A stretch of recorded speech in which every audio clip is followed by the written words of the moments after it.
काय तुम्ही परमेश्वराच्या उपस्थितीमध्ये आज आनंदी आहात? आमेन. Praise God. या आपण देवाच्या वचनाकडे वळूया. दिवस म्हणजेच की हा कोणता दिवस आहे? तर हा या दिवशी जे आहे ते चर्चचा जन्म झालेला आहे. एका मंडळीचा, एका ख्रिस्ती मंडळीचा जन्म जो आहे तो या दिवशी झालेला आहे. कारण त्या दिवशी पवित्र आत्मा जो आहे तो शिष्यांवरती आणि शिष्यांसोबत असलेले जे 120 लोक त्या घरामध्ये होते, माडीच्या घरामध्ये होते, त्या ठिकाणी जे आहे ते उतरून आलेला आहे. आणि म्हणून हा पेंटेकॉस्टचा रविवार जो आहे तो आज आपण काय करत आहोत? साजरा करत आहोत. आणि ही जी घटना घडली ती घटना आपल्याला पवित्र शास्त्रामध्ये दिसते. प्रेषितांचे कृत्य याचा 2रा अध्याय म्हणजे ॲक्ट्स चॅप्टर 2 मध्ये याच्याबद्दल त्या ठिकाणी वर्णन करण्यात आलेलं आहे की कशा प्रकारे जे आहे ते काय झालेलं आहे. ज्यावेळेस पवित्र आत्मा त्या लोकांवरती उतरून आला, शिष्यांवरती उतरून आला, त्यावेळेस त्यांचं जीवन जे आहे ते परिवर्तित झालेलं आहे. आणि एवढंच नव्हे तर तिथून पुढे जी काही सेवा शिष्यांनी केलेली आहे त्याचा प्रभाव जो आहे तो संपूर्ण जगभरामध्ये त्याचा प्रभाव जो आहे तो पडलेला आहे. आणि म्हणून आज या पेंटेकॉस्टच्या दिवशी या रविवारी आपण आपलं अंतःकरण खुलं करूया, आपलं मन जे आहे ते आपण खुलं करू आणि आपण समजून घेऊ की ह्या पवित्र आत्म्याचं सामर्थ्य काय आहे आणि पवित्र आत्म्याचा उद्देश आपल्या जीवनासाठी काय आहे हे आज आपण पवित्र शास्त्रामधून पाहूया. तर या आपण प्रेषितांचे कृत्य याचा 2रा अध्याय ॲक्ट्स चॅप्टर 2 वर्सेस 1 to 2 हे आपण आज वाचूया. ॲक्ट्स चॅप्टर 2 वर्सेस 1 to 4 आपण वाचूया. पवित्र आत्म्याचे दान. नंतर पेंटेकॉस्ट म्हणजे 50वा दिवस आला तेव्हा ते सर्व एकत्र जमले असताना अकस्मात मोठ्या वाऱ्याच्या सुसाट्यासारखा आकाशातून नाद झाला व ज्या घरात ते बसले होते ते सर्व त्याने भरले. आणि वेगवेगळ्या होत असलेल्या अग्नीच्या जिभांसारख्या जिभा त्यांना दिसल्या व प्रत्येकांवर त्या एक अशा बसल्या. तेव्हा जे सर्वजण पवित्र आत्म्याने परिपूर्ण झाले आणि आत्म्याने जसजशी त्यांना वाचा दिली तसतसे ते निरनिराळ्या भाषेतून बोलू लागले. हालेलुया. Praise the Lord. या ठिकाणी आपल्याला असं सांगितलेलं आहे की पेंटेकॉस्ट म्हणजे 50वा दिवस. याचा अर्थ असा आहे की जो ओलांडण्याचा सण आहे तो ओलांडण्याच्या सणानंतर जो 50वा दिवस येतो त्याला पेंटेकॉस्ट असं म्हटलेलं आहे.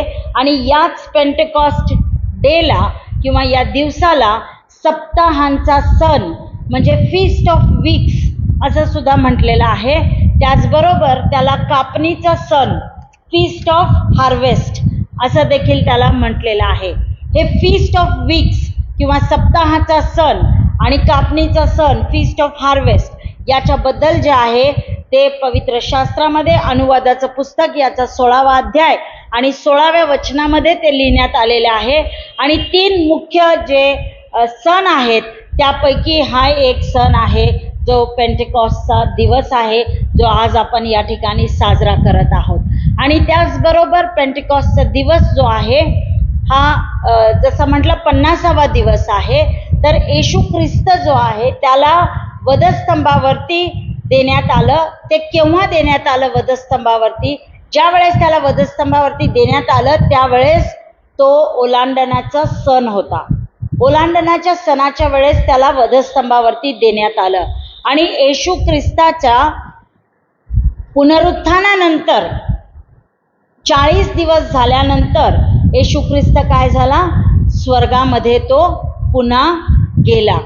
आणि पवित्र आत्मा जो आहे येशू ख्रिस्त स्वर्गामध्ये गेल्यानंतर हा पवित्र आत्मा जो आहे तो पुनरुत्थानाच्या 50व्या दिवसानंतर तो आमच्यामध्ये उतरून आला. म्हणजे पवित्र आत्मा 50 दिवसानंतर, पुनरुत्थानाच्या 50 दिवसानंतर तो आमच्यामध्ये या ठिकाणी उतरून आलेला आपल्याला पाहायला मिळतं. म्हणजे प्रभू येशू ख्रिस्त 40व्या दिवशी तो स्वर्गरोहण झाला आणि त्यानंतर एक 10 दिवसानंतर पवित्र आत्मा जो आहे तो या शिष्यांवरती उतरून आलेला आपल्याला पाहायला मिळतं. आणि ते सर्व एकत्र जमले असताना जे आहे तो पवित्र आत्मा त्यांच्यावरती उतरून आलेला आहे.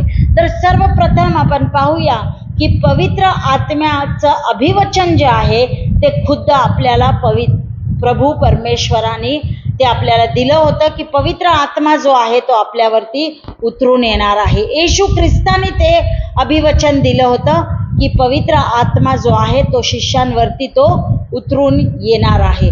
आणि म्हणूनच प्रभू येशू ख्रिस्त त्यांना काय सांगतो की तुम्ही यरुशलेम सोडून काय करा, जाऊ नका, तुम्ही त्याच ठिकाणी तुम्ही राहा. आणि जर आपण प्रेषितांचे कृत्य ॲक्ट्स चॅप्टर 1 आणि वर्स 8 पाहिलं व 8व्या वचनामध्ये असं लिहिलेलं आहे, परंतु पवित्र आत्मा तुम्हावर येईल तेव्हा तुम्हाला सामर्थ्य प्राप्त होईल आणि यरुशलेमेत, सर्व यहुदियात, शमरोनात व पृथ्वीच्या शेवटापर्यंत तुम्ही माझे साक्षी व्हाल. हालेलुया. हे येशू ख्रिस्ताने हे अभिवचन त्या शिष्यांना दिलं होतं.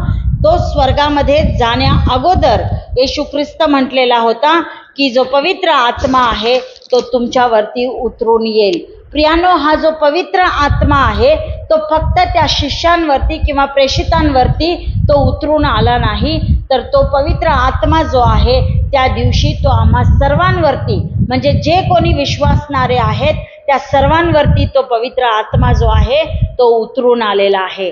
हा पवित्र आत्मा जो आहे तो परमेश्वराने तुम्हाला आणि मला दिलेलं एक दान आहे. It is a gift from God. Holy spirit is a gift from God. आणि पवित्र शास्त्र आम्हाला सांगतं की हा जो पवित्र आत्मा आहे तो एक कम्फर्टर आहे, तो एक सांत्वनकर्ता आहे आणि तो एक सामर्थ्याचा स्रोत आहे. He is the source of power for you and me. प्रत्येक ख्रिस्ती व्यक्तीसाठी हा पवित्र आत्मा जो आहे तो सांत्वनदाता आहे, तो सांत्वनकर्ता, तो पवित्र आत्मा आहे आणि तो तुम्हाला आणि मला काय करतो, सामर्थ्य देतो. आणि म्हणूनच या ठिकाणी प्रभू येशू ख्रिस्त स्वतः म्हणतो की ज्या वेळेस पवित्र आत्मा तुम्हावर येईल त्यावेळेस तुम्हाला काय होईल, सामर्थ्य प्राप्त होईल. एवढंच नव्हे तर योहानाचं पुस्तक जॉन 14 वर्स 26, योहान 14:26 मध्ये असं लिहिलेलं आहे की पण सांत्वन करता जो पवित्र आत्मा आहे, ज्याला पिता माझ्या नावाने पाठवील, तो तुम्हाला सर्व गोष्टी शिकवेल आणि जे काही मी तुम्हाला सांगितले त्या सर्व गोष्टी तुमच्या लक्षात आणून देईल. हालेलुया. किती सुंदर अभिवचन आहे पा. प्रभू येशू ख्रिस्त स्वतः म्हणतो की हा जो पवित्र आत्मा आहे तो सांत्वन करता आहे आणि तो कोण पाठवून देईल, तर तो पिता परमेश्वर, जो स्वर्गीय पिता आहे तो पाठवून देणार आहे. कोणाच्या नावामध्ये पाठवणार आहे, तर येशूच्या नावामध्ये त्यांनी हा पवित्र आत्मा पाठवलेला आहे. आणि हा पवित्र आत्मा ज्या वेळेस येईल त्यावेळेस तो काय करेल, सर्व गोष्टी तुम्हाला आणि मला शिकवेल असं म्हटलेलं आहे. आणि ज्या गोष्टी प्रभू येशू ख्रिस्ताने सांगितलेल्या आहेत त्या सर्व गोष्टी तुमच्या आणि माझ्या लक्षामध्ये आणून देईल असं प्रभू येशू ख्रिस्ताचं वचन तुम्हाला आणि मला सांगत आहे. तर प्रियानो, हा जो पवित्र आत्मा आहे तो एक सांत्वन करता आहे, त्याला कम्फर्टर असं म्हटलेलं आहे. तो एवढंच नव्हे तर तो एक सल्लागार आहे, तो एक काउन्सिलर आहे, तो एक मदतनीस आहे, तो आमचा हेल्पर आहे आणि तो आमच्यासाठी मध्यस्थी करतो. म्हणून तो एक इंटरसेसर सुद्धा तुमच्या आणि माझ्यासाठी तो आहे. आणि म्हणून प्रभू येशू ख्रिस्त काय म्हणतो की मी या जगातून निघून जातो, पण मी काय करणार आहे, पवित्र आत्मा जो आहे तो तुमच्यासाठी मी पाठवून देणार आहे. आणि तो काय करणार आहे, तुमची मदत करणार आहे, तुम्हाला सांत्वन देणार आहे, तुमच्यासाठी तो देवाकडे मध्यस्थी करणार आहे, तो तुम्हाला बळ देणार, तो तुम्हाला ताकद देणार, सामर्थ्य तुम्हाला तो देणार. आणि तो पवित्र आत्मा नेहमी तुमच्या काय असणार, स्टँड बाय तो असणार. येशू ख्रिस्त जरी तुमच्या आणि माझ्या बरोबर नसला तरी त्याचा पवित्र आत्मा तुमच्या आणि माझ्या सोबत तो सतत आहे प्रियानो. आणि म्हणून या ठिकाणी आम्हाला माहिती आहे की पवित्र आत्मा जो आहे त्याला पित्याने पाठवलेला आहे आणि तो माझ्या नावाने तो येणार आहे असं येशू म्हणतो. माझ्या नावाने येणार आहे म्हणजे तो येशूची जागा तो घेणार आहे. येशूचं प्रतिनिधित्व जे आहे, रिप्रेझेंटेशन जे आहे, तो हे पवित्र आत्मा करण्यासाठी तो येणार आहे.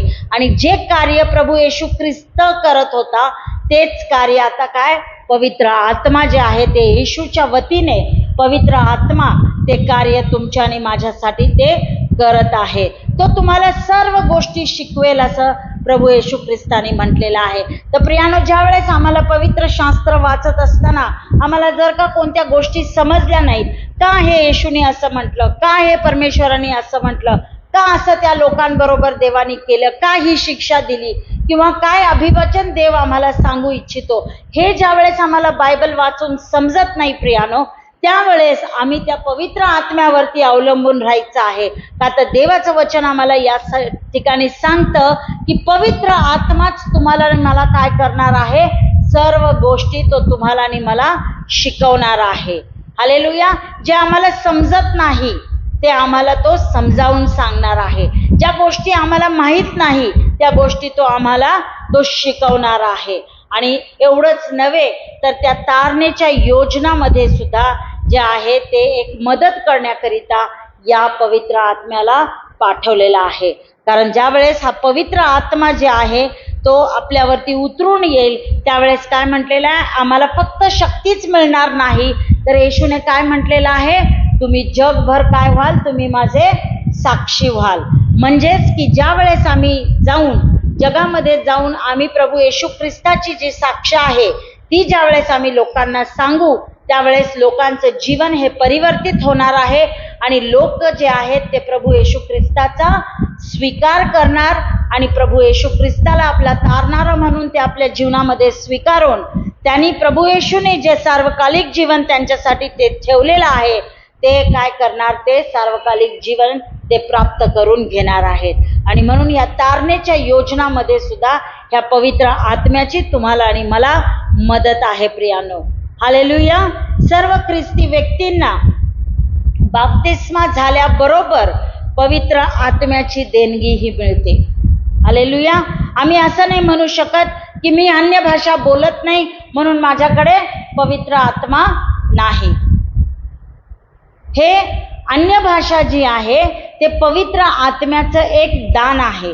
किंवा अन्य भाषा ज्या वेळेस आपण बोलतो त्यावेळेस तो एक पुरावा आहे की तुमच्यावरती पवित्र आत्म्याचं सामर्थ्य तुमच्यामध्ये उतरून आलेलं आहे आणि ते तुम्हाला वेगवेगळ्या भाषा बोलायला लावतं. पण पवित्र आत्मा जो आहे, ज्या क्षणी तुम्ही बाप्तिस्मा घेता त्या क्षणी जे आहे ते पवित्र आत्म्याची देणगी जी आहे ती तुम्हाला ती प्राप्त होते प्रियानो.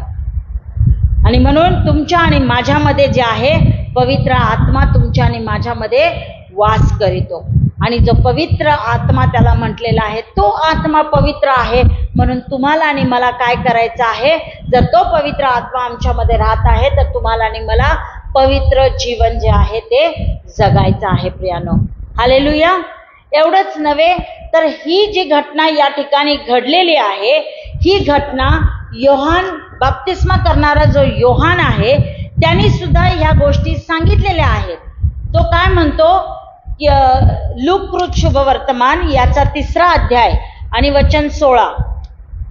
लूक 3 वर्स 16. लुकाचा 3रा अध्याय आणि वचन 16 या ठिकाणी योहान असं म्हणतो, आणि योहान त्या सर्वांना सांगत असे, मी तर तुमचा बाप्तिस्मा पाण्याने करीतो, परंतु जो माझ्यापेक्षा समर्थ आहे, ज्याच्या पायतानाचा बंद सोडवण्यास मी योग्य नाही, तो येत आहे, तो तुमचा बाप्तिस्मा पवित्र आत्म्याने व अग्नीने करेल. हालेलुया.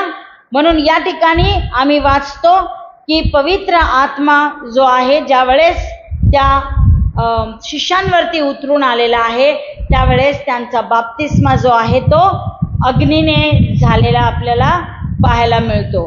हालेलुया. स्वर्गातून ती काय झालेली आहे, अकस्मात मोठा वारा, सुसाट्याचा वारा जो आहे तो आलेला आपल्याला पाहायला मिळतो. हालेलुया. आणि पवित्र आत्मा ज्या वेळेस ते उतरून येतो त्यांच्यावरती, त्यावेळेस 3ऱ्या वचनामध्ये लिहिलेले आहे, अग्नीच्या जिभांसारख्या जिभा त्यांना दिसल्या आणि त्या प्रत्येकावरती एक एक अशा करून येऊन त्या बसलेल्या आहेत असं पवित्र शास्त्र सांगत आहे. म्हणजे जे काही भविष्यवाणी या ठिकाणी योहानाने केलेली होती त्यामधून आम्हाला हे समजतं की जो प्रभू येशू ख्रिस्त जो योहानानंतर येणार होता तो पाण्याने बाप्तिस्मा करणारा नव्हता, तर तो अग्नीने बाप्तिस्मा तो करणार आहे. आणि पवित्र आत्म्याचा बाप्तिस्मा देणारा कोण आहे, तर प्रभू येशू ख्रिस्त आहे. आणि म्हणून प्रभू येशू ख्रिस्ताने त्या शिष्यांना सांगितलेलं होतं की तुम्ही यरूशलेममध्येच तुम्ही थांबा, कारण पवित्र आत्मा जो आहे तो तुमच्यावरती उतरून येणार आहे. आणि अग्नीने त्या ठिकाणी त्यांचा बाप्तिस्मा झालेला आपल्याला पाहायला मिळतं. एवढंच नव्हे तर जर का आपण जुना करार जर का पाहिला तर योएलाचं जे पुस्तक आहे, जोएल 2:28 आणि 29, योएल 2 आणि त्या ठिकाणी 28 आणि 29 वचन जे आहे त्यामध्ये सुद्धा आपल्याला सांगितलेलं आहे. योएल संदेष्टा काय म्हणतो की पवित्र आत्मा जो आहे तो उतरून येणार आहे. आणि कोणावरती तो उतरून येणार आहे, तर सर्वांवरती त्या ठिकाणी लिहिलेला आहे. सर्वांवरती तो पवित्र आत्मा जो आहे तो उतरून येणार आहे. त्या ठिकाणी वचन 28 मध्ये म्हटलेलं आहे की त्यानंतर असे होईल की मी मनुष्य मात्रावर आपल्या आत्म्याचा वर्षाव करीन, तेव्हा तुमचे पुत्र व तुमच्या कन्या संदेश देतील, तुमच्या वृद्धास स्वप्ने पडतील आणि तुमच्या तरुणास दृष्टांत होतील, तुमचे दास व दासी यावरही त्या समयी मी आपल्या आत्म्याचा वर्षाव करीन. म्हणजे या ठिकाणी आम्हाला योएल संदेष्टाच्या पुस्तकामधून देव बोलताना असं म्हणतो की त्या दिवसांमध्ये काय होणार आहे, पवित्र आत्म्याचा वर्षाव होणार आहे. पवित्र आत्मा जो आहे तो तुमच्यावरती उतरून येणार आहे. कसा वर्षाव होणार आहे, पावसाप्रमाणे तो उतरून येणार आहे. आणि त्यावेळेस तुमचे पुत्र, तुमच्या कन्या, तुमचे तरुण, तुमचे तरुणी आणि तुमचे दास दासी या सर्वांवरती तो पवित्र आत्मा काय होणार आहे, तो उतरून येणार आहे. तर पहा, जे योएल संदेष्टाच्या द्वारे जे काही देव बोलला आणि योहान बाप्तिस्मा करणारा योहान जो आहे त्याच्याद्वारे जे काही परमेश्वर बोलला त्याची पूर्तता जे आहे ती आपल्याला प्रेषितांच्या कृत्यामध्ये या 2ऱ्या अध्यायामध्ये आपल्याला पाहायला मिळतं की जसं त्यांनी सांगितलेलं होतं की पवित्र आत्मा उतरून येईल, त्याचप्रमाणे पवित्र आत्मा जो आहे तो त्या शिष्यांवरती तो उतरून आला. आणि त्या शिष्यांना जे आहे ते त्यांनी अग्नीने काय केलेलं आहे, त्यांचा बाप्तिस्मा केलेला आपल्याला पाहायला मिळतं. तर म्हणूनच मी म्हटलेलं आहे की जे अभिवचन पवित्र आत्म्याबद्दलचं दिलं होतं ते अभिवचनाची पूर्तता जी आहे ती या शास्त्र भागामध्ये झालेली आपल्याला पाहायला मिळतं. त्यानंतर आपण पाहूया की काय सामर्थ्य आहे या पवित्र आत्म्याकडे. तर या ठिकाणी असं म्हटलेलं आहे की पेंटेकॉस्टच्या दिवशी ज्या वेळेस तो पवित्र आत्मा आला त्यावेळेस तो सामर्थ्याने आला. आणि म्हणून त्या ठिकाणी काय म्हटलेलं आणि ते सामर्थ्य कसं एक्सप्लेन केलेलं आहे की मोठ्या वाऱ्याच्या सुसाट्यासारखा जो आवाज आहे तो आवाज काय झालेला आहे, आकाशातून त्याचा नाद झालेला आहे असं या ठिकाणी 2ऱ्या वचनामध्ये म्हटलेलं आहे प्रियानो. आणि एवढंच नव्हे तर अग्नींच्या जिभांसारखे जे आहेत त्या जिभा त्यांच्यावरती उतरून आलेला आहे. याचा अर्थ असा आहे की देवाची उपस्थिती आणि देवाचं सामर्थ्य ते त्यांच्यामध्ये उतरून आलेलं आपल्याला पाहायला मिळतं. प्रियानो, ज्यावेळेस सर्व विश्वासणारे एकत्र येतात, एकत्र येऊन ज्यावेळेस ते देवाची स्तुती करतात, आराधना करतात, देवाचं वचन ऐकतात आणि देवाचं गौरव करतात, त्याची महिमा करतात, त्यावेळेस काय होतं, देवाची उपस्थिती जी आहे ती त्यांच्यामध्ये उतरून येते. पवित्र आत्मा त्यांच्यामध्ये तो उतरून येतो आणि त्यांना काय होतं, सामर्थ्य प्राप्त होतं. आणि हा पवित्र आत्मा ज्यावेळेस उतरून येतो तो अशा जोराच्या वाऱ्यासारखा तो असा सुसाट्याच्या वाऱ्यासारखा जो आहे त्या पद्धतीने तो येईल, नाहीतर तो अग्नीप्रमाणे तो तुमच्या आणि माझ्यावरती तो काय करेल, तो उतरून येईल. आज कोणत्या मार्गाने हा पवित्र आत्मा येईल हा तुम्हाला आणि मला सांगता येणार नाही प्रियानो, कारण वेगवेगळ्या प्रकारे जे आहे त्याचं मॅनिफेस्टेशन आहे. वेगवेगळ्या प्रकारे पवित्र आत्मा जो आहे तो लोकांवरती उतरून आलेला आपल्याला पाहायला मिळतं. आपण पाहतो की एलायजा जे आहे, पहिले राजे 19वा अध्याय आणि वचन 10 ते 13 मध्ये त्याच्याविषयी लिहिण्यात आलेलं आहे. तर ते वचन आपण वाचणार नाही, तर मी तुम्हाला सांगते. 1 किंग्स चॅप्टर 19 वर्स 10 to 13 मध्ये असं लिहिलेलं आहे की एलियाला जे आहे एक संदेश देवाकडून पाहिजे होता, आणि ज्यावेळेस देवाचा संदेश त्याच्याकडे येतो त्यावेळेस जे आहे आपल्याला पाहायला मिळतं की त्या ठिकाणी सुद्धा एक मोठं वादळ आलेलं आहे. त्या ठिकाणी एक मोठं वादळ आलेलं आहे. अशाच प्रकारचा सुसाट्याचा वारा त्या ठिकाणी आलेला आहे, आणि त्याचबरोबर एक भूकंप पण झालेला आहे. एक भूकंप झालेला आहे, आणि त्यानंतर जे आहे स्वर्गातून अग्नी उतरून आलेला आपल्याला पाहायला मिळतं. पण ज्यावेळेस देव बोलतो त्याच्या बरोबर, त्यावेळेस देव जो आहे तो अगदी एका हळू आवाजात तो त्याच्याशी बोलत आहे. इंग्लिश बायबलमध्ये असं लिहिलेलं आहे, स्टिल स्मॉल व्हॉइस, म्हणजे अगदी शांत असा आणि किंवा निर्मळ असा एक लहानशा आवाजामध्ये परमेश्वर त्याच्याशी बोललेला आहे. प्रियानो, आज वेगवेगळ्या पद्धतीने परमेश्वर तुमच्या आणि माझ्याशी तो बोलतो. कधी कधी अशा हळू आवाजामध्ये तो आमच्याशी बोलतो, नाहीतर काहीतरी कानामध्ये कुजबुजल्याप्रमाणे जे आहे ते परमेश्वर तुमच्या आणि माझ्याशी तो बोलत असतो.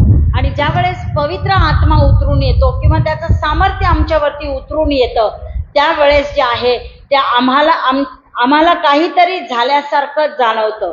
काही लोकांना असं वाटतं की पूर्ण बॉडी त्यांची गरम झालेली आहे, असं गरम वाफा त्यांच्या शरीरामधून येत असल्यासारखं वाटतं.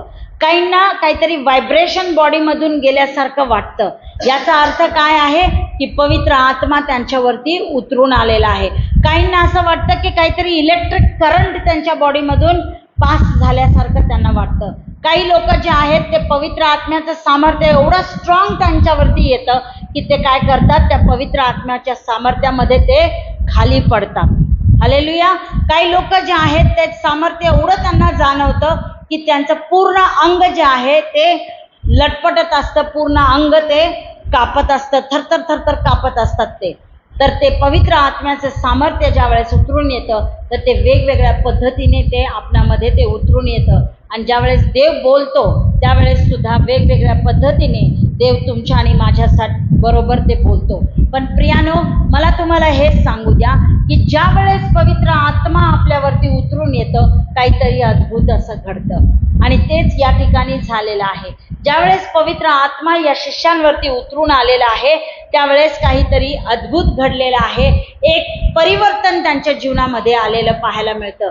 त्याचप्रमाणे आमच्या जीवनामध्ये सुद्धा एक परिवर्तन पवित्र आत्मा जो आहे तो घेऊन येतो. पहा, याच्या अगोदर जर या शिष्यांची परिस्थिती आम्ही पाहिली तर येशू ख्रिस्ताला ज्यावेळेस धरून देण्यामध्ये आलं होतं त्यावेळेस ते शिष्य अतिशय घाबरे झाले होते. आणि ते घाबरले असल्या कारणाने ते काय झाले, इकडे तिकडे ते पळून गेले. ते इकडे तिकडे पळून गेले. बायबल सांगतं की त्या शिष्यांची पांगापांग झाली. ते इकडे तिकडे पळून गेले, ते लपून बसले. का तर त्यांना सुद्धा असं वाटलं की आम्हाला सुद्धा धरून नेतील, आम्हाला सुद्धा तीच शिक्षा होईल जी येशूला शिक्षा त्यांनी सुनावली होती. मग ते घाबरे झाले होते आणि त्यांना काय होतं, भविष्याची खात्री राहिलेली नव्हती. भविष्याची काय, उद्याची खात्री राहिलेली त्यांना नव्हती. नेक्स्ट घटकेला काय होईल हे त्यांना माहीत नव्हतं. पण ज्यावेळेस हा पवित्र आत्मा त्यांच्यावरती उतरून आला त्यावेळेस त्यांच्यामधली भीती जी आहे ती निघून गेलेली आहे. त्यांना सामर्थ्य प्राप्त झालेलं आहे. तो धाडसपणा त्यांच्यामध्ये आलेला आहे. करेज त्यांच्यामध्ये ते आलेले आहे. आणि त्याच धाडसपणाने काय केलेलं आहे, त्यांनी जाऊन जे आहे ते नंतर देवाची सुवार्ता सर्व ठिकाणी त्यांनी सांगितलेलं आहे. जसं येशूनी सांगितलं होतं, समेरिया, यहुदा, वेगवेगळ्या प्रांतामध्ये जाऊन तुम्ही काय करा, त्याच्या सुवार्तेची घोषणा करा. आणि तेच त्यांनी केलेलं आहे प्रियानो. आणि आपल्याला हे सुद्धा ठाऊक आहे की पेत्र जो आहे, ज्यावेळेस येशूला धरून देण्यात आलं त्यावेळेस पेत्र त्या ठिकाणी होता, पण त्यांनी काय केलेलं आहे की त्याने येशूला 3 वेळेस नाकारलेला आहे प्रियानो. तोच पेत्र ज्याने येशूला नाकारलेलं होतं, तोच पेत्र आता या अध्यायामध्ये, दुसऱ्या अध्यायामध्ये आपल्याला पाहायला मिळतं की हा पेंटेकॉस्टचा दिवस झाल्यानंतर, सामर्थ्य त्यांच्यावरती उतरून आल्यानंतर हाच पेत्र जो आहे तो धाडसाने देवाचं वचन जे आहे, देवाची सुवार्ता जे आहे ते लोकांना सांगत आहे. आणि ज्यावेळेस पवित्र आत्मा उतरून आला त्यावेळेस त्या ठिकाणी फक्त 120 लोक होते. पण पेत्रानी ज्यावेळेस भाषण दिलं किंवा ज्यावेळेस पेत्रानी सुवार्ता सांगितली, त्याच्यानंतर पवित्र शास्त्र आपल्याला सांगतं, याच दुसऱ्या अध्यायामध्ये 41 वचनामध्ये असं लिहिलेलं आहे की एका दिवसामध्ये 3000 लोकांची त्यांच्यामध्ये भर पडलेली आहे. हालेलुया. किती अद्भुत घडलेलं आहे, होय की नाही? 3000, 120 पासून त्यांची संख्या आता 3000 लोकांपर्यंत वाढलेली आहे प्रियानं. हेच ते सामर्थ्य आहे पवित्र आत्म्याचं, की पवित्र आत्मा ज्यावेळेस आमच्यामध्ये उतरून येतो, तो आम्हाला सामर्थ्य देतो, तो आम्हाला ताकद देतो, तो आम्हाला बळ देतो, तो आम्हाला धाडसपणा आमच्यामध्ये देतो की आम्ही जाऊन बाहेर जे आहे ते इतरांना सुवार्ता सांगावी. आणि ज्यावेळेस इतर लोक आमची सांगितलेली सुवार्ता ऐकतील, येशूचा स्वीकार करतील, तर ते काय करतील, मंदिरामध्ये येतील. का तर त्यांना देवाचं वचन जे आहे ते ऐकायचं आहे. देवाच्या अजून ज्या गहन गोष्टी आहेत त्या त्यांना समजून घ्यायच्या आहेत. आणि म्हणून ते देखील या पवित्र मंदिरामध्ये ते येतील. इतकं अद्भुत जे आहे सामर्थ्य त्या पवित्र आत्म्याचं आहे प्रियानो. आज त्या पवित्र आत्म्यावरती आपण भरोसा ठेवूया. तो आमच्या जीवनामध्ये सुद्धा अशाच प्रकारे तो कार्य करतो. आमच्या मंडळांमध्ये सुद्धा अशाच प्रकारे तो कार्य करतो. आज जरी आपण या ठिकाणी थोडके लोक बसले असलो तरी सुद्धा आपण विश्वास धरूया की ज्याप्रमाणे या पेंटेकॉस्टच्या दिवसानंतर त्या मंडळीमध्ये भर पडली आणि 3000 लोकांची भर त्या मंडळीमध्ये पडली, त्याचप्रमाणे आज आपल्याही मंडळीमध्ये जे आहे ते लोकांची भर या ठिकाणी पडणार आहे. कारण पवित्र आत्म्याचं सामर्थ्य जे आहे ते तुमच्या आणि माझ्यावरती ते उतरून आलेलं आहे. आणि पवित्र आत्मा येतो त्यावेळेस तो वाढ देतो, त्यावेळेस तो सगळ्या काही गोष्टी मल्टिप्लाय करतो. सर्व आशीर्वाद मल्टिप्लाय होतात, वाढतात, ग्रो होतात. आणि तेच आज आपल्या मंडळीमध्ये आपण येणाऱ्या दिवसामध्ये आपण ते पाहणार आहोत. तर आपण त्या पवित्र आत्म्यावरती विश्वास ठेवूया की तो जे आहे आमच्या मंडळीची वाढ करणार आहे. हालेलुया. त्यानंतर मी तुम्हाला म्हटलं की हा पवित्र आत्मा जो आहे त्याची उपस्थिती जी आहे ती या ठिकाणी ज्यावेळेस उतरून आलेली आहे, तर त्याची उपस्थिती फक्त ती मर्यादित राहिली नाही त्या पहिल्या मंडळीसाठी. जी ही पहिल्या शतकातली जी पहिली मंडळी होती त्याच्यावरतीच फक्त ती मर्यादित राहिली नाही, तर त्या पवित्र आत्म्याचा अनुभव जो आहे तो प्रत्येकाने घेतलेला आहे. कारण तो पवित्र आत्मा जो आहे तो तुमच्या आणि माझ्यामध्ये तो वास करतो. तो तुम्हाला आणि मला मार्गदर्शन देतो. तो तुम्हाला आणि मला काय करेल, येशू म्हटला, तो तुम्हाला आणि मला शिकवेल असं म्हटलेलं आहे. आणि एवढंच नव्हे तर तो तुमचं आणि माझं काय करेल, तो सांत्वन करणार आहे. ज्या भागामध्ये आपण वीक आहोत, ज्या भागामध्ये आपण कमजोर आहोत, त्या भागाला तो सशक्त करण्यासाठी, त्या भागामध्ये तुम्हाला आणि मला ताकद आणि बळ देण्याकरिता पवित्र आत्मा आलेला आहे. एवढंच नव्हे तर रोमकरास पत्र याचा 8वां अध्याय आणि वचन 26 मध्ये म्हणत आहे की ज्यावेळेस आम्हाला समजत नाही की आम्ही प्रार्थना कशी करावी, त्यावेळेस पवित्र आत्मा तुमच्या आणि माझी मदत करतो. आणि तो तुमच्या आणि माझ्यासाठी काय करतो, तो मध्यस्थी करतो. आणि मग जे आहे ते तुम्हाला आणि मला त्या देवासमोर आमची प्रार्थना सादर करण्याकरिता आम्हाला मदत होते. हालेलुया. ज्यावेळेस आम्हाला असं वाटतं की आमची परिस्थिती जी आहे ती अगदी वाईट आहे किंवा त्या परिस्थितीमधून आम्ही बाहेर निघू शकत नाही, बऱ्याच वेळेस आम्ही असं म्हणतो की आता काय झालेलं आहे, एवढे प्रॉब्लेम्स वाढलेले आहेत की ते आमच्या डोक्याच्या वर गेलेले आहेत, किंवा असं वाटतं की आम्ही त्याच्यामध्ये बुडत जात आहोत, आम्ही त्या समस्यांमध्ये पूर्णपणे बुडलेलो आहेत, आम्ही निराश झालेलो आहे, आम्ही हताश झालेलो आहे, ज्यावेळेस आम्हाला असं वाटतं, ज्यावेळेस आम्हाला वाटतं की आम्ही इनॲडिक्वेट आहे, आम्ही अपूर्ण आहे, आमच्याकडे ते सामर्थ्य नाही त्या परिस्थितीमधून बाहेर येण्यासाठी, त्यावेळेस आम्हाला काय करायचं आहे? त्या पवित्र आत्म्यावरती आम्हाला अवलंबून राहायचं आहे. कारण पवित्र आत्मा तुम्हाला आणि मला ज्ञान देणार आहे.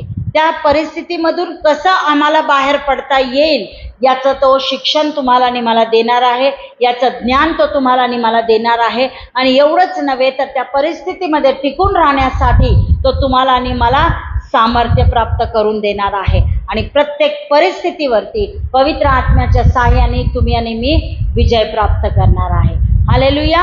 म्हणून ते पवित्र आत्म्याचं सामर्थ्य नेहमी आम्ही आमच्या जीवनामध्ये मागितलं पाहिजे. पवित्र आत्मा तू ये, तू या संपूर्ण परिस्थितीचा ताबा तू आपल्या हातामध्ये घे, तुझ्या इच्छानुसार सर्व गोष्टी आमच्या जीवनामध्ये घडू दे.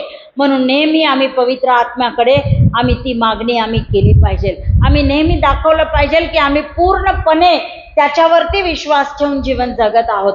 आम्ही पूर्णपणे आम्ही त्याच्यावरती अवलंबून आहे. आम्ही आमच्या ताकदीवरती अवलंबून न राहता आम्ही पवित्र आत्म्याच्या ताकदीवरती, पवित्र आत्म्याच्या सामर्थ्यावरती आम्ही अवलंबून असणं गरजेचं आहे. म्हणून नेहमी आपल्या जीवनामध्ये त्या पवित्र आत्म्याला आमंत्रित करा आणि त्याची जी उपस्थिती आहे ती नेहमी तुम्ही देवाकडे मागा. तर मग पवित्र आत्मा तुमच्यावरती येईल, तुम्हाला सामर्थ्य प्राप्त होईल, तुम्हाला ज्ञान प्राप्त होईल आणि प्रत्येक परिस्थितीमध्ये तो तुमचं मार्गदर्शन करेल आणि प्रत्येक परिस्थितीमधून तो तुम्हाला बाहेर काढेल. आणि हा काय उद्देश होता मग हा पवित्र आत्मा पाठवण्याचा? तर पवित्र आत्मा पाठवण्याचा उद्देश जो आहे तो मल्टिपल उद्देश आहेत, वेगवेगळे उद्देश आहेत. आणि म्हणूनच मी तुम्हाला सांगितलं की ज्यावेळेस पवित्र आत्मा येतो तो एक पवित्र आत्मा असल्या कारणाने तो तुम्हाला आणि मला पवित्र जीवन जगण्यासाठी तो काय करतो? मदत करतो.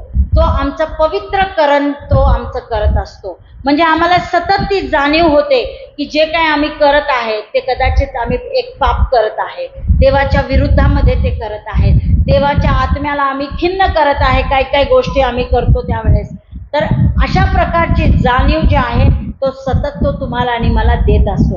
आणि म्हणून ज्यावेळेस आम्ही चूक करतो किंवा एखादी पाप करतो, एखादा अपराध करतो, ते आपण म्हणतो ना गिल्ट कॉन्शियस आपल्याला असते, गिल्टी कॉन्शियस असते. म्हणजेच की ते पवित्र आत्मा सतत आपल्याला तो टोचणी देत राहतो की हे तू चुकीचं केलेलं आहेस, हे तू वाईट वागलेलं आहेस, हे तू देवाच्या विरुद्ध केलं आहेस, हे तू असं वागून तू काय करत आहेस? तू खिन्न करत आहेस, मला तू नाराज करत आहेस, असं तो नेहमी आम्हाला टोचणी देत असतो प्रियानो. कारण त्याची इच्छा काय असते की तुम्ही आणि मी पवित्र व्हावं. कारण जसं आपला देव पवित्र आहे तसं तुम्ही आणि मी पवित्र जीवन जगावं, आम्ही जास्तीत जास्त ख्रिस्तासारखं व्हावं. यासाठी जे आहे पवित्र आत्मा तुमच्यासाठी आणि माझ्यासाठी तो पाठवलेला आहे. एवढंच नव्हे तर पवित्र आत्म्याची 9 दाने आहेत. ती 9 कृपादानं जी आहेत ती 1 कोरिंथीकरांचं पत्र याचा 12वा अध्याय, त्याच्यामध्ये ही सर्व 9 स्पिरिच्युअल गिफ्ट्स जे आहेत, जे कृपादानं आहेत त्या ठिकाणी लिहिण्यात आलेले आहेत. आणि वचन 7 त्याच्यामध्ये काय म्हणतं? 1 कोरिंथ याचा 12वा अध्याय आणि वचन 7 त्याच्यामध्ये म्हटलेलं आहे की आत्म्याचे प्रकटीकरण सार्वजनिक हितासाठी एकेकाला होते. म्हणजे प्रत्येकाला जे आहे ते प्रत्येकाच्या चांगल्यासाठी जे आहे ते हे दानं दिलेले आहेत. आणि मंडळीची बांधणी करण्यासाठी, for the building of the church, याच्यासाठी मंडळीची बांधणी करण्याकरिता जे आहे ते प्रत्येकाला पवित्र आत्म्याची कृपादाने परमेश्वराने देऊ केलेले आहेत. तर ज्यावेळेस पवित्र आत्मा तुमच्या आणि माझ्यासाठी पाठवला तर ह्या पवित्र आत्म्याने काय केलं? त्यांनी आपल्याला, तुम्हाला आणि मला त्याच्या कृपादानाने जे आहे तो तुम्हाला आणि मला भरतो. हालेलुया. तो तुम्हाला आणि मला एम्पावर करतो, तुम्हाला आणि मला सामर्थ्य देतो. का तर तुम्हाला आणि मला जगामध्ये जाऊन जे आहे ते देवाची सुवार्ता आम्हाला सांगायची आहे. ख्रिस्ताबद्दलची साक्ष जी आहे ती आम्हाला इतरांना द्यायची आहे. आणि त्या इतर सर्वांचे आत्मे जे नाशाच्या वाटेने चाललेले आहेत, जे नाश पावत आहेत, अशांना आम्ही ख्रिस्ताची सुवार्ता सांगायची आहे आणि त्यांना आम्ही मंदिरामध्ये किंवा मंडळीमध्ये त्यांना आम्ही घेऊन यायचं आहे प्रियानो. हाच मुख्य उद्देश त्या पवित्र आत्म्याचा तुमच्या आणि माझ्या जीवनासाठी तो आहे. मग आज आपण हा पवित्र दिवस साजरा करत असताना त्या पवित्र आत्म्याचे हे जे कार्य आहे त्यासाठी आपण परमेश्वराला धन्यवाद देऊया. आपण जास्तीत जास्त त्या पवित्र आत्म्याचा शोध घेऊया. त्या पवित्र देवाला आपण सांगूया की तुझ्या पवित्र आत्म्याने तू आमचं जीवन जे आहे ते भरून टाक. तू आमच्या जीवनामध्ये काहीतरी नवीन कर, काहीतरी अद्भुत कर, काहीतरी चांगलं तू आमच्या जीवनासाठी कर. एक परिवर्तन तू आमच्या जीवनामध्ये तू घडवून आण आणि तू आम्हाला काय कर, तू आम्हाला बलवान कर, तू आम्हाला ते सामर्थ्य प्राप्त करून दे. आणि जर का आपल्याला ऑलरेडी पवित्र आत्मा, जर आपण बाप्तिस्मा घेतला असेल आणि ऑलरेडी पवित्र आत्मा आपल्यामध्ये आहे, तर आपण देवाला सांगूया की त्या पवित्र आत्म्यावरती आम्ही काय करणार आहोत, आजपासून आम्ही संपूर्णपणे आम्ही त्याच्यावरती निर्भर राहणार आहे. त्याच्यावरती आम्ही आमची डिपेंडन्सी जी आहे ती आम्ही दाखवणार आहे आणि रोज आम्ही त्याच्यावरती अवलंबून राहून आम्ही आमचं जीवन जगणार आहोत. तर आज आपण असे बोल्ड साक्षीदार बनूया, म्हणजे ज्यांच्यामध्ये धाडस आहे. कारण पवित्र आत्मा हा धाडस देतो, सगळी भीती आपली निघून जाते. तर येशूची साक्ष देण्याकरिता आपण घाबरलं नाही पाहिजे. तर जे धाडस पवित्र आत्मा देत आहे ते धाडस आपण घेऊन आपण जगामध्ये जाऊन देवाची सुवार्ता आपण इतर लोकांना सांगूया. जो कळवळा प्रभू येशू ख्रिस्तामध्ये होता तोच कळवळा आज तुमच्या आणि माझ्यामध्ये असणं पाहिजे. का तर परमेश्वराची ही इच्छा आहे की कोणाचाही नाश होऊ नये, तर प्रत्येकाला ते सार्वकालिक जीवन प्राप्त व्हावं. मग जगामध्ये आपण पाहतो कित्येक लोक नाशाच्या वाटेने चाललेले आहेत, कित्येक लोक या जगी गोष्टीमध्ये गुरफटून गेलेले आहेत आणि ते नाश पावत आहेत. अशा लोकांसाठी तुमच्या आणि माझ्याकडे कळवळा असणं गरजेचं आहे. आज आपण त्या कळवळ्याने आपण त्या लोकांकडे पाहूया, त्यांना येशूची सुवार्ता आपण सांगूया. आणि एवढंच नव्हे तर आपलं जीवन त्या पवित्र आत्म्याच्या स्वाधीन करूया आणि आपण त्याला समर्पित जीवन आपण जगूया. ते विश्वासाचं जीवन, ते समर्पणाचं जीवन आपण त्या पवित्र आत्म्यामध्ये आज जगूया. पुन्हा एक वार प्रभूंनी आम्हाला आज या वचनातून हे दाखवून दिलेलं आहे की तुम्ही आणि मी जे आहे ते आम्ही एकटे नाही आहोत. प्रभू येशूने तुम्हाला आणि मला एकटं सोडलेलं नाही आहे, तर त्याने त्याचा पवित्र आत्मा तुमच्या आणि माझ्यासाठी पाठवून दिलेला आहे. तर आपण या जीवनाच्या प्रवासामध्ये किंवा या ख्रिस्ती जीवनाच्या प्रवासामध्ये आपण वाटचाल करत असताना कधीही आम्ही असं म्हणू नये की मी लोनली आहे किंवा मी एकटा आहे, माझं कोणी नाही, मला आई नाही, वडील नाही, बहीण नाही, भाऊ नाही किंवा नातेवाईक माझी विचारपूस करत नाही, कोणी माझी काळजी घेत नाही, कोणी मला विचारत नाही, मी एकटा पडलोय किंवा मी एकटा आहे. जरी प्रियानं तुम्ही एकटा असाल तरी देखील तुम्हाला आज देवाचं वचन हे सांगतं की तुम्ही एकटे नाही आहे, तर तुमच्या सोबत देवाचा पवित्र आत्मा आहे, जो तुम्हाला मार्गदर्शन करतो, जो तुम्हाला एम्पावर करतो, ताकद देतो, बळ देतो. तुमच्या मार्गामध्ये जे आहे प्रत्येक पावलाला जो आहे तो तुमच्या सोबत आहे. त्याचं जे काही पवित्र उपस्थिती जी आहे ते तुमच्या जीवनामध्ये आहे प्रियानो. आणि तोच तुम्हाला काय करणार आहे, आनंद देणार आहे. जरी तुम्ही एकटे असाल, जरी तुम्ही निराश असाल, हताश असाल, तर ज्यावेळेस तो पवित्र आत्मा तुमच्या सोबत चालेल त्यावेळेस पवित्र आत्मा तुम्हाला ते आनंद देईल. म्हणून आज या दिवशी आपण आनंद करूया की पवित्र आत्मा परमेश्वराने आमच्यासाठी पाठवून दिला आहे. आज आपण एक कृतज्ञतेचं अंतःकरण घेऊन, एक ॲटिट्यूड ऑफ ग्रॅटिट्यूड आपण घेऊन, ते कृतज्ञतेचं अंतःकरण घेऊन, ते कृतज्ञतेची मनोवृत्ती आपण घेऊन त्या पवित्र आत्म्याला आपण धन्यवाद देऊ, त्याच्या सामर्थ्यासाठी धन्यवाद देऊ. तो ज्या उद्देशाने आपल्या जीवनामध्ये आला त्यासाठी आपण त्या पवित्र आत्म्याला आपण धन्यवाद देऊ. जसं त्या पहिल्या शिष्यांचं जसं परिवर्तन झालं, जीवनाचं परिवर्तन, तशाच प्रकारे आपल्याही जीवनाचं परिवर्तन परमेश्वर करू दे, आपल्याला तो पवित्र करू दे. पवित्र जीवन जगण्यासाठी देव आपल्याला सामर्थ्य प्राप्त करू दे. आणि आपण सुद्धा जसं त्या शिष्यांनी जगाची उलटापालट केली, म्हणजे संपूर्ण जगभर जाऊन त्यांनी देवाची सुवार्ता सांगितली, तसंच आपण देवाकडे आज मागणी करूया की परमेश्वरा त्या शिष्यांप्रमाणे आज तुम्ही आमचं जीवन सुद्धा तुमच्या सेवेकरिता तुम्ही उपयोगात आणा. आम्हाला सुद्धा तुम्ही जगाच्या कानाकोपऱ्यापर्यंत सुवार्ता सांगण्यासाठी तुम्ही घेऊन जा, असं आज आपण देवाकडे प्रार्थना करूया. तर या प्रियानो, आज या वचनाच्या द्वारे आपल्याला देवाने एक उत्तेजन दिलेलं आहे. आपल्याला देवाने सांगितलेलं आहे की त्याचं पवित्र आत्मा जे आहे ते एक दान म्हणून त्याने तुम्हाला आणि मला दिलेलं आहे. एक प्रेशियस गिफ्ट आहे पवित्र आत्मा तुमच्या आणि माझ्यासाठी. तर आपण त्या पवित्र आत्म्याला आज आपण आपल्या जीवनामध्ये ग्रहण करूया, त्याला आपण धन्यवाद देऊया आणि आपण त्याची स्तुती करूया. तर परमेश्वर करो हे आजचं वचन तुम्हासाठी आशीर्वादाचं ठरो आणि इथून पुढचं तुमचं जीवन जे आहे ते तुम्ही त्या पवित्र आत्म्याच्या अधीन आणि स्वाधीन करा आणि एक पवित्र जीवन तुम्ही ख्रिस्तामध्ये जगा. हीच माझी ईश्वरचरणी प्रार्थना आहे. तर या आपण देवाला धन्यवाद देऊया आणि त्याला ह्या वचनासाठी आपण धन्यवाद देऊ. पवित्र आत्मा त्याने आमच्यासाठी पाठवलं, त्यासाठी आपण देवाला धन्यवाद देऊ. या आपण आपले डोळे बंद करू आणि देवाला धन्यवाद देऊ. स्वर्गातील नीतिमान प्रभू परमेश्वरा, आम्ही तुझ्या नावाला धन्यवाद देतो. आम्ही तुझं मनापासून आभार आणि उपकार मानतो बाप्पा, कारण प्रभू तू एक सुंदर असं अवर्णनीय प्रभू दान जे पवित्र आत्मा आहे तो तू आमच्यासाठी देऊ केलेला आहेस. त्याबद्दल तुझ्या नावाला आम्ही धन्यवाद देतो. प्रभू आम्ही तुझं प्रार्थना करतो, आज नव्याने प्रभू तो पवित्र आत्मा आमच्यावरती उतरून येऊ दे.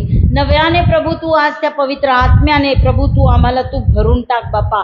तू आम्हाला ते सामर्थ्य दे बाप्पा, जेणेकरून प्रभू दयाळू परमेश्वरा आमच्यामधले सर्व प्रकारची भीती निघून जावी, आमच्यामध्ये तो धाडसपणा यावा, जेणेकरून प्रभू धाडसाने आम्ही या जगामध्ये जाऊन तुझी जी सुवार्ता आहे ती आम्ही लोकांना सांगावी आणि लोकांना नाशाच्या वाटेपासून प्रभू आम्ही त्यांना दूर करावं, त्यांना आम्ही तुझ्या मार्गामध्ये घेऊन यावं बाप्पा.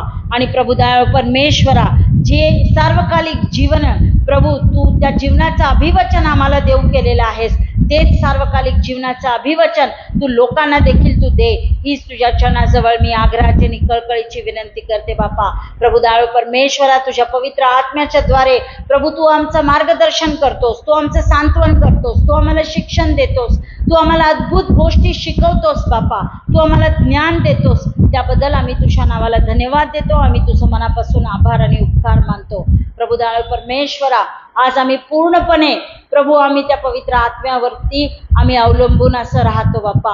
आजपासून आम्ही तुला वचन देतो की आम्ही प्रभू आमच्या ताकदीवरती, आमच्या हिमतीवरती किंवा आमच्या एज्युकेशनल बॅकग्राऊंडवरती प्रभू आम्ही अवलंबून राहणार नाही, तर आम्ही तुझ्या पवित्र आत्म्यावरती पूर्णपणे आम्ही अवलंबून राहतो. प्रभू ये प्रभू तू आमचा उपयोग जो आहे प्रभू तू तुझ्या राज्यासाठी तू अधिक महानतेने तू करून घे बाप्पा. आणि तुझं गौरव आणि केवळ तुझंच गौरव आमच्या जीवनाच्या द्वारे होऊ दे, अशी मी तुझ्याजवळ आग्रहाची आणि कळकळीची विनंती करते. येशूच्या नावामध्ये ही प्रार्थना केली म्हणून तू ऐक पित्या. आमेन, आमेन, आमेन. Praise the Lord.